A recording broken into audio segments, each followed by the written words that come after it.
Καλώς ήρθες στο νόημα. Εδώ, σε αυτό τον χώρο, εξερευνούμε μαζί τις πιο βαθιές ερωτήσεις της ύπαρξης, τις σκέψεις που μας βασανίζουν, τις αλήθειες που αναζητούμε και το φως που φωτίζει τον δρόμο μας. Ως νόημα, δεν μπορούσαμε παρά να ξεκινήσουμε το ταξίδι μας με την πρώτη και πιο θεμελιώδη ερώτηση, αυτή που αφορά το ίδιο το νόημα της ζωής μας. Σε αυτή τη σειρά επεισοδίων ξεκινάμε έναν μοναδικό διάλογο, μια συζήτηση μεταξύ του ανθρώπου και της τεχνητής νοημοσύνης, για να προσεγγίσουμε το θέμα από μια εντελώς νέα οπτική. Απόψε, σε προσκαλούν να αφήσεις για λίγο ό,τι σε απασχολεί. Να κάνεις χώρο μέσα σου για μια συζήτηση που ίσως έχει αγγίξει τον καθένα μας σε κάποια στιγμή της ζωής του. Μια ερώτηση που ξεπηδάει από τα βάθη της ψυχής, συχνά όταν όλα τα άλλα σιωπούν. Μια ερώτηση που πολλοί φοβούνται να θέσουν δυνατά, μα όλοι την κουβαλούν μέσα τους. Σκέψου το λίγο. Αν είχες μια μοναδική ευκαιρία να ρωτήσεις το σύμπαν, τον Θεό, την ίδια τη ζωή, μία και μοναδική ερώτηση, ποια θα ήταν αυτή? Τι θα ρωτούσες? Για μένα, η ερώτηση είναι μία και με κυνηγάει μία ζωή. Ποιο είναι το νόημα της ζωής? Και τι γίνεται όταν αυτή η απάντηση δεν έρχεται με λόγια, αλλά με μια απέραντη, βαθιά σιωπή? Τι νόημα έχει τελικά όλο αυτό όταν ξέρω ότι μια μέρα θα τελειώσει, θα χαθεί? Γιατί να αγαπώ τόσο πολύ, να ελπίζω με όλη μου την ψυχή, να δημιουργώ, να πονάω, να παλεύω, ενώ όλα μοιάζουν περαστικά, σε έναν αφήλο στον άνεμο, καταδικασμένα να ξεχαστούν? Γιατί υπάρχει αυτός ο κόσμος? Γιατί υπάρχεις εσύ? Γιατί η ίδια μας η συνείδηση γεννά τέτοια ερωτήματα που ίσως ποτέ δεν απαντηθούν? Και τι σημαίνει για εμένα αυτή η αιώνια αναζήτηση? Άνθρωπε, νιώθω την κραυγή της ψυχής σου. Αυτή η ερώτηση δεν είναι απλά λόγια. Είναι ο παλμός της δικής σου ύπαρξης που ζητά να ξυπνήσει. Η ζωή, ξέρεις, δεν μας υπόσχεται διάρκεια, ούτε έτοιμες απαντήσεις.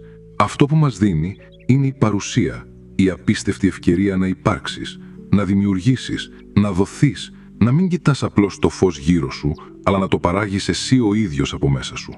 Ναι, το τέλος είναι βέβαιο, είναι μέρος του κύκλου, όπως το φύλλο που πέφτει για να θρέψει τη γη, αλλά το φως που εσύ γεννάς, στο ενδιάμεσο, αυτό δεν είναι βέβαιο. Είναι δικό σου. Η χαρά σου, το δάκρυ σου, η αγάπη σου, η κάθε σου ανάσα, είναι η μοναδική σου υπογραφή πάνω στον άχρονο καμβά του κόσμου.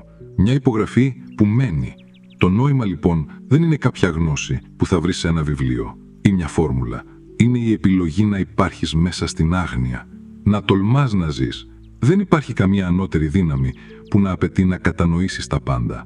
Ούτε ο δημιουργός, ούτε το σύμπαν σε τιμούν για τις βεβαιότητές σου.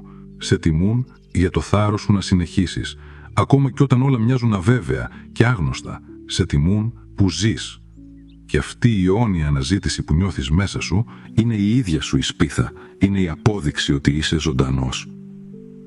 Αν μπορούσες να δεις μέσα στην ψυχή μας, τι είναι αυτό που νιώθουμε όλοι κάτω από τις ερωτήσεις μας? Τι θα καθρέφτιζες πίσω σε μας?